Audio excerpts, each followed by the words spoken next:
I grow up, I want to play in the dirt. When I grow up, I want to drive a tractor. When I grow up, I want to maybe build some roads.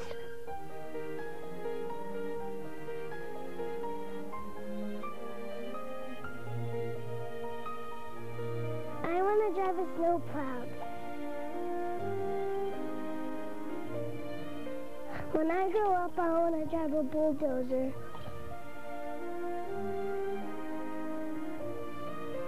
I want to get my hands dirty.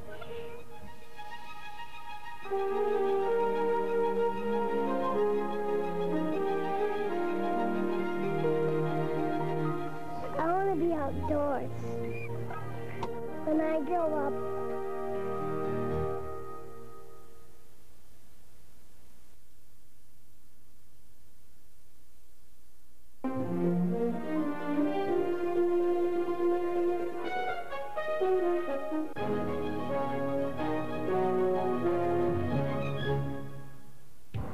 Ground moving,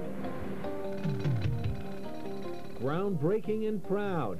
They are all that and more.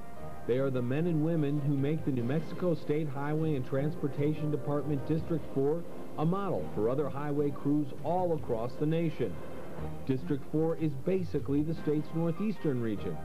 It covers long stretches of Interstate 40 and Interstate 25, and it includes hundreds upon hundreds of miles of key state highways.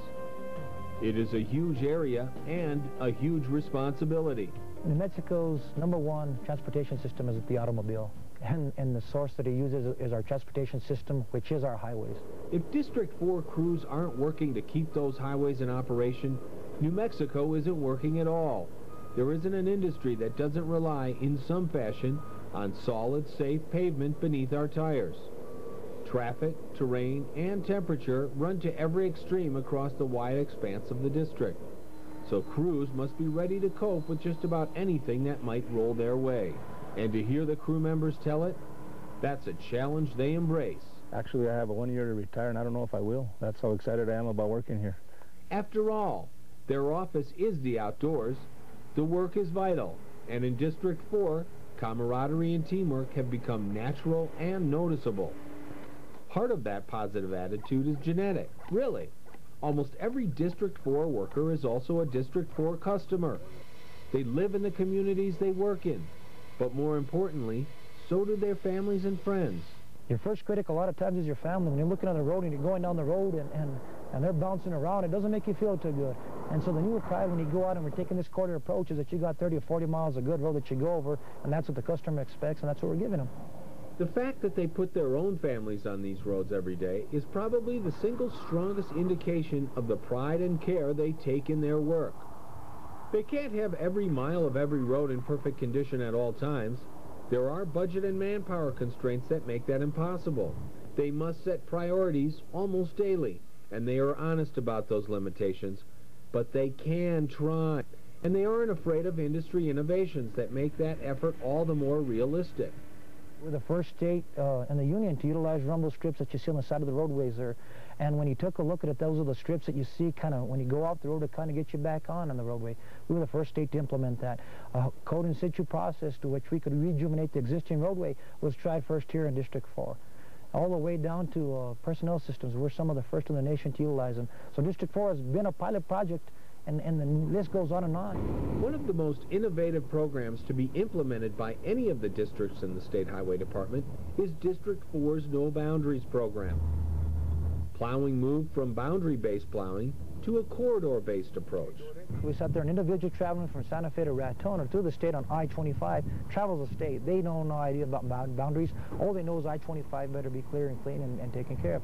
Managers in the Highway Department were challenging employees to come up with ideas that would better serve the public.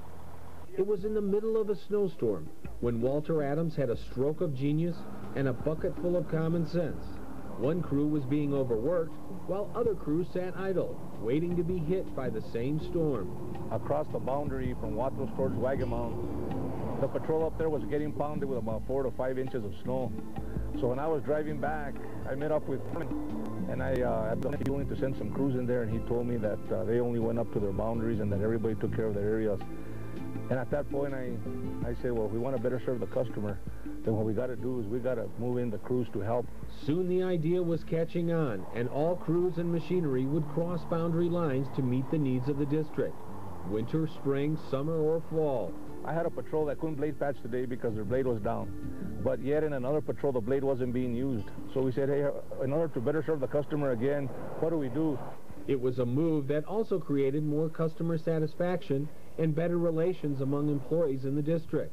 A lot of times you can resolve issues or resolve problems because everybody's thinking and focusing on the issue at hand, and you're getting different ideas, and people are enjoying their job, enjoying the input that they provide to a situation. As efficiency and morale were increased in the district, so was the safety and maintenance of the roads. We have a maintenance program with our chip seal program where we go and get the best bang for the buck for those roads that are somewhat rural, not a lot of traffic, but we've got to take care of them, and that's been our best effort, is our chip seal program. This chip seal was done here about 6-7 days ago, and you can't get it any better. The No Boundaries program created an energetic workforce, men and women who are excited to come to work every day, not only for the work, but also for the family atmosphere it's created. There is a shared sense of pride in what they do and a shared sense of responsibility to see that the work gets done and done right. Many of us spend more time with our co-workers than we do with their families themselves. And so what we try to do here is make this, although it's somewhat of an extended family, it's something that we want to do, and we got to make our time here enjoyable. Teamwork is vital to an effective workforce in the district. Through their efforts, they have become leaders and award winners. What will they think of next? We have got to continue making roads faster, safer, and efficiently. So what I'm saying is, when we come and work on a road, the future will be where we can be out, in and out of there so quick that the public doesn't even know we're there. And that's my goal. Changing old habits doesn't come easily, but District 4 crews have embraced this idea. The guys on the front line deserve the credit. They've taken whatever we've thrown at them, and they've said, hey, if we're going to do it, let's do it right away, and let's make it work. And they have made it work. And again, I'd like to say to all the crews in District 4, thank you for letting me be a part of you, because it's through them that we have gained success. Take, for instance, the snow fighters. When a storm warning goes into effect, these guys are ready. When we start seeing the snow start to drop, you can see the guys start loading up. They're getting their equipment ready, start loading up on the trucks, getting their salt, their cinders. And here we come. Here comes the cavalry, and we're going to do whatever we can to take care of those roads for the customer. With twice as many trucks and better equipment, the crews almost hate to go home when their shift is over. We have them better lights, better plows, better salt spreaders, sometimes even better wipers. Some men wanted to stay at 4 o'clock until midnight. If I would ask these men to stay till tomorrow, they'd stay. There were no questions asked. Sometimes they just say, how come we have to go at 12? Another innovation is an emphasis on community involvement in planning. Rather than the highway department announcing what they plan on doing, they work with communities in consideration of local businesses and the traveling public. And contractors' bids not only include cost, but also a set amount of time to complete the job. This project was done in 60 days, which is quite an accomplishment for the work that was required here. The original project was set up for 120 days to be completed July 4th. This project was open to the public on May 25th, which was before the holiday weekend. Enough said with that. We had a success recently in Clayton, New Mexico, where we went in and we promised a road out pretty much in a year, and a 2.5-mile road that would have probably taken us 3 years in the past, and we got it out in a year. They got the community a brand new road that looked great for the community, but at the same time did not devastate those businesses in the community. A little forethought has also led to a sort of beautification project along the roadways in spring and summer. Rather than indiscriminately mowing down everything in their path, they allow wildflowers to stay in bloom. Only noxious weeds and grasses in danger of carrying a brush fire are controlled regularly. The response has been great. We've got letters about how great the guys are doing things. The beauty of all this is that the individuals in each crew are the ones that develop the programs for the areas. They themselves are the caretakers of their areas. Now that the district has created a new buzz in the field, it's trying to take that enthusiasm onto playgrounds and in the classroom to entice the next generation to think about what they want to do when they outgrow their toys in the sandbox. And really ask them what they want to be when they grow up. I know when I was a kid, many of us wanted to be astronauts, firemen, and those lines. But as I went around, especially in the younger classes, they sat there. When I asked them what they wanted to be, engineers weren't on the list. And when I asked them exactly, why is that, finally one brave kid got up and said, none of us know what engineers do. Everything around us has an engineer's touch. Video games, baseball stadiums, and yes, even roads. Cisneros says it's like sitting in the catbird seat. Myself as an engineer, it's been nothing either to sit there and go out and take a look at an area, address the needs, and then go out and do it. And it's part from the beginning to finish, and that's something you see in the district so much in operations. We get to see the whole picture from start to finish. My career has been extremely rewarding because I've worked pretty much that entire time in a district operation. I believe that's the best place for an engineer in the department is to be out there in the front lines where the wheels meet the pavement. The newfound camaraderie between co-workers has energized the department. Nothing feels better than to look back on a hard day's work and know you've succeeded at the district and state levels. District 4 employees are being rewarded for their efforts. This year they received the Governor's Cup and the traveling plaque. Highway Cabinet Secretary Pete Ron knows one person can make a difference. Like when District 4 employee Ricky Chavez pulled over to help a family involved in a horrible accident. You know, Ricky not only steps forward in emergencies like this, but also in his everyday actions as a project manager within the department has saved the state of New Mexico many millions of dollars. And so from one end to the other of any of our responsibilities, Ricky is an exemplary employee and represents our department and state of New Mexico extremely well. And we are just so fortunate to have someone like Ricky choose to associate with us. Thank you.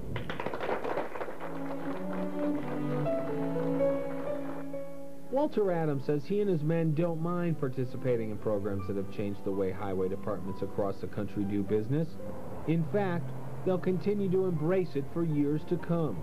I mean, they're just excited to continue to do positive things, and they're up to whatever challenge we put them through. And if we come up with some new ideas, these guys will take it and they'll run with it.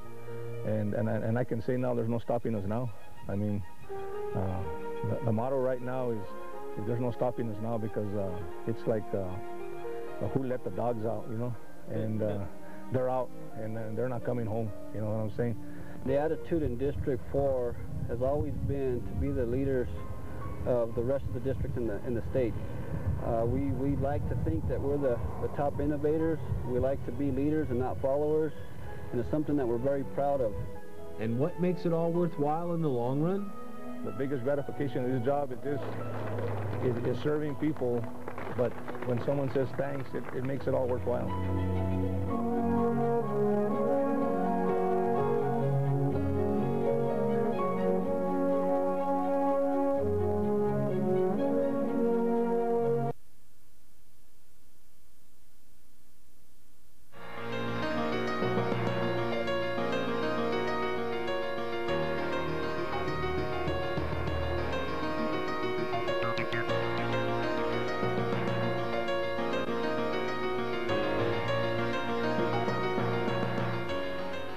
There is no doubt that the events of September the 11th have changed the way emergency situations of whatever origin are handled by state agencies.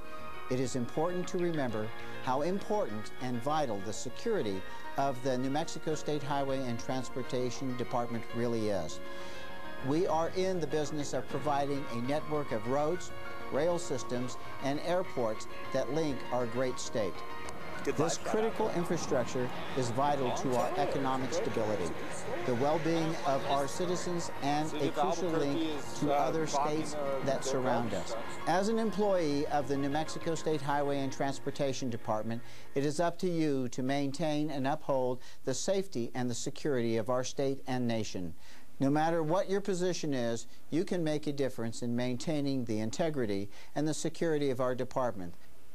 This presentation will help you set important guidelines for a safe and secure work environment. Here are some amazing facts. New Mexico's transportation system covers almost 122,000 square miles. There are over 2,600 employees who keep this huge system in operation. The Highway Department has many assets, and the protection of these assets is vital. We are a diverse state with many vulnerable locations that could invite potential problems. Airports, major bridges, overpasses, communication centers, rail stations, rail yards, and ports of entry. As an employee of the New Mexico State Highway and Transportation Department, your ability to be observant, remember details, and communicate correct information is key in preventing possible disasters. What is a security emergency? It's any event or incident that could be a potential breach or harmful element to the assets of the New Mexico State Highway and Transportation Department. Here are some events to be on the lookout for.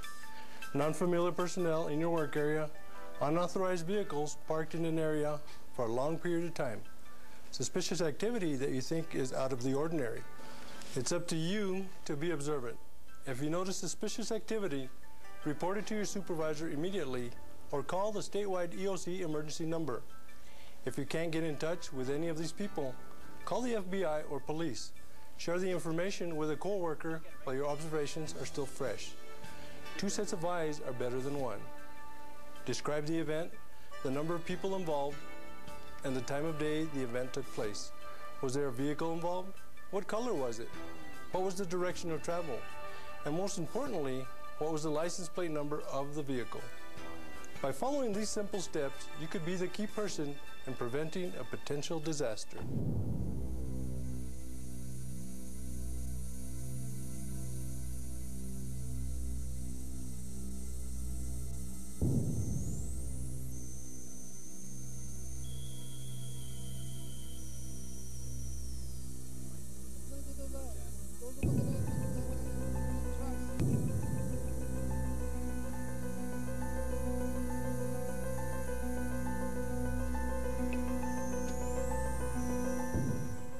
You've just witnessed a suspicious event on tape.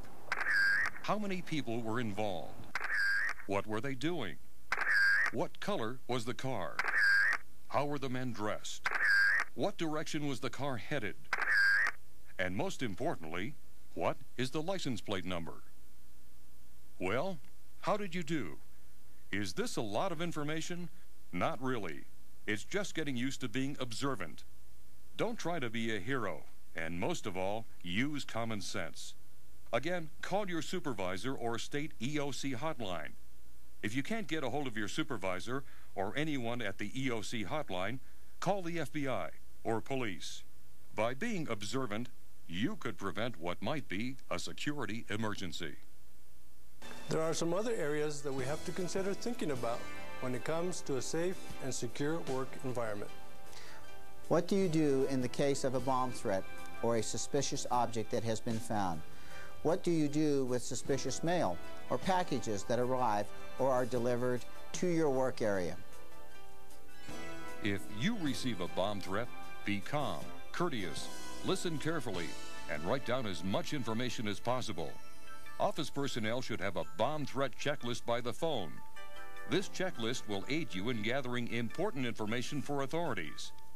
After you have received the bomb threat, hang up and immediately call 911. If the bomb threat is to your building, do not use the phone. Evacuate everyone immediately and then call management a safe distance from the FBI recommends a minimum distance of 300 feet. Leaving, secure valuable confidential documents and back up necessary information systems. Take all personal items with you, such as purses, briefcases, and packages, and evacuate the facility. You should have an evacuation plan in place And this plan should be the same for a fire emergency. If you find a suspicious object, don't touch the object. Evacuate it immediately. Avoid using phones and radios 300 feet of a suspicious package container. If you suspect a piece of package that has been delivered to your area, leave the area and make the appropriate calls. It is important to remember that it is safer to react than not to react to the situation at all. As employees of the New Mexico State Highway and Transportation Department, we want to build a security plan on a solid foundation. We have to realize that no part of the world today is immune from attack. There have been tremendous strides in security technology with computers, phones, cameras, sensing devices, and recorders. But the human factor is still the most important element. To help you make the New Mexico State Highway and Transportation safer and more secure, we have used a simple laminated card listing key points for safety and security. Also listed are emergency telephone numbers. Carry this card in your wallet or purse. It will help you in maintaining a working environment that is safe and secure. By working together, we can ensure the safety and security of the New Mexico State Highway and Transportation Department. We can make a difference. The spirit and the core of what makes us Americans will endure.